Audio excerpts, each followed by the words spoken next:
Chance the Rapper, an American rapper coming from West Chatham, Chicago, has made headlines in almost every major magazine and website in the past 2 weeks. Pitchfork, Rolling Stone, Billboard, MTV, just to name a few. He hasn't even sold a single album. What has he done to command such a large stage with no record label or album sales backing him up? We'll have to go back a few years to find out. Magnify, lift it on high. Spit a Spotify to qualify a spot on his side.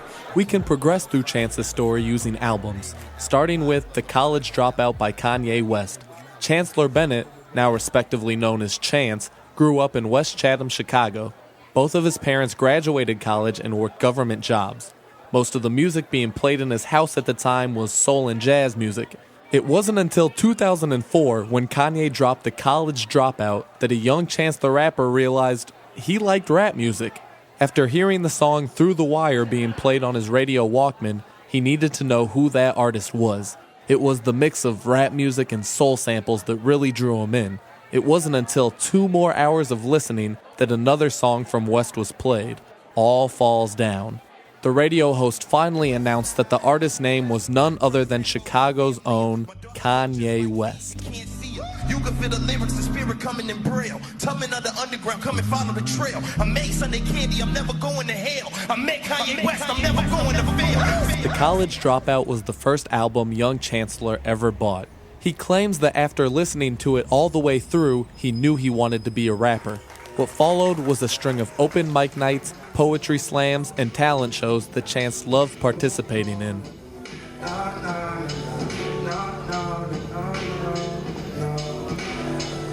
These early performances are what helped him to become comfortable on stage and even taught him to save his best act for last. It wasn't until Chancellor got suspended from Jones College Prep High School that he really started making headway. Y'all remember now the time I cracked my head open at Auntie Linda's house? 10 Day was recorded while I was on 10-day suspension from high school. What you do? Why you get suspended? I had marijuana. I don't know what the rules are for FM radio. I'm saying I had weed, not really a lot of weed, but like on school property, I guess. Or like a half a zip? No, like a maybe a quarter, Okay. You were selling or smoking? I was smoking, but they were trying to say I had intent to sell. Both the suspension and doubt he was receiving from teachers who believed that his aspirations of becoming a musician were ridiculous sparked the makings of his first major mixtape, 10 Day. I said, hey, ma, don't go stretching your wallet. These niggas gotta pay me for taking a year from college. The project consisted of 14 songs and was available for free download online. A few standout tracks were Hey Ma, Family, and Brain Cells. 10 Day solidified Chance's unique Chicago sound and also caught the attention of Forbes magazine, which placed his mixtape under the column Cheap Tunes. As of today, it has been downloaded at least 500,000 times. Perhaps the most significant result of 10 Day, at least for Chance, was catching the attention of already well-known rapper Childish Gambino. After hearing Chance perform live, Gambino's publicist Dan Weiner placed Chancellor onto Childish Gambino's tour as the opening act in May of 2012. By July, Chance had a feature on one of Gambino's hottest songs of the summer, titled Worst Guys. All she needed was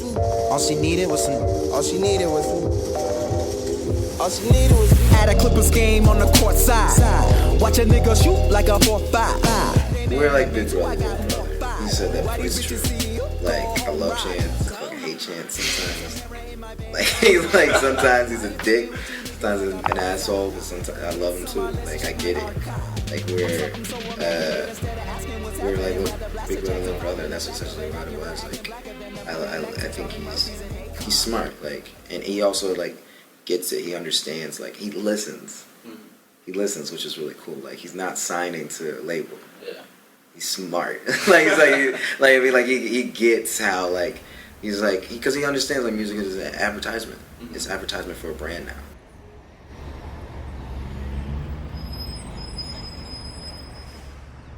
All the while, Chance was working on another project of his own titled Acid Rap.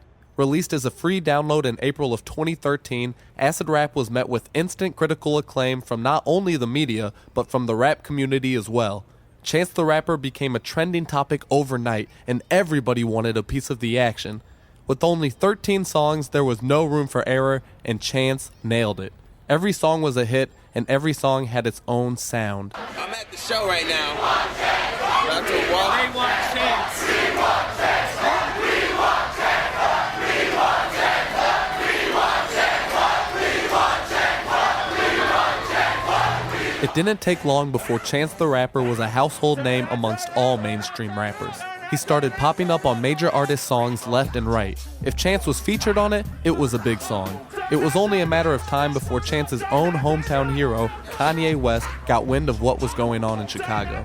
Fast forward 2.5 years, it's now late 2015, and Chance has been featured on 31 different songs, 5 of which made the charts globally, and has since been seen in music videos with the likes of Justin Bieber, James Blake, Action Bronson, and Skrillex. To welcome in 2016, Chance was given a feature verse on Kanye West's critically acclaimed album, The Life of Pablo. Apple Music referred to Chance's part as a landmark verse. With his lyrics taking the internet by storm, it didn't seem like Chance's momentum could get any bigger.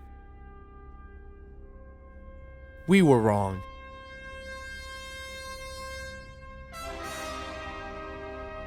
On May 12, 2016, at 11 p.m., Chance the Rapper dropped his third work of art, Coloring Book.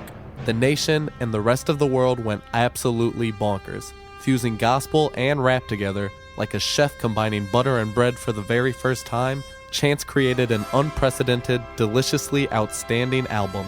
Pitchfork rated his latest breakthrough a 9.1 out of 10, while the Rolling Stone praised Chance as everything we want in hip-hop in 2016. Though the project was exclusively released to Apple Music for free streaming in its first few weeks, Coloring Book became the first ever album to find a spot on the Billboard's top 10 just from streams alone. With the album being released to all streaming services on May 27th, there's no telling how many more records Chance will break in 2016. But I do know one thing. If he really is saving his best act for last, then there's still a lot of kids he'll inspire to become themselves the rapper.